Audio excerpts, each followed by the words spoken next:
Hi there.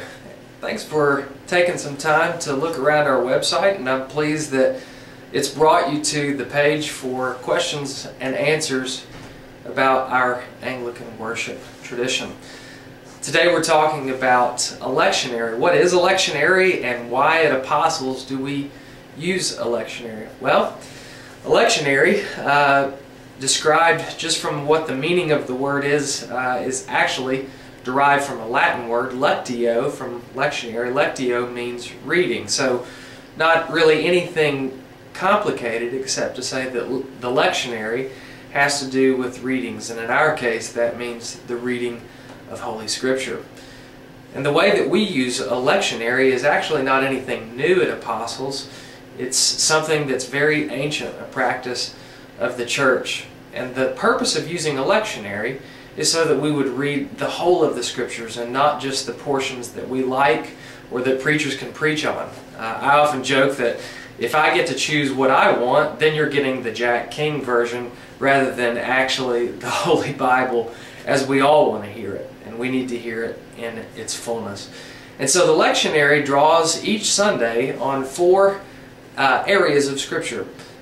First of all, we have an Old Testament reading, and then in association with that reading from the Old Testament, we will also have a psalm which teaches us how to pray in accordance with the Scriptures, the way that Jesus learned to pray. Then we also have a reading from the New Testament in the epistles, the letters of Paul, the letters of John, and other saints who were writing in the early church. And then the fullness of the lectionary is revealed, of course, in the Gospel of Jesus, as that is told by Matthew, Mark, Luke, and John. The way the lectionary is structured, we go through 3 years of scheduled readings, and by the time we get through those 3 years, we've read about 90% of the Bible in public as we've gathered on Sunday mornings. This year, 2011, we're going through the Gospel readings of Matthew.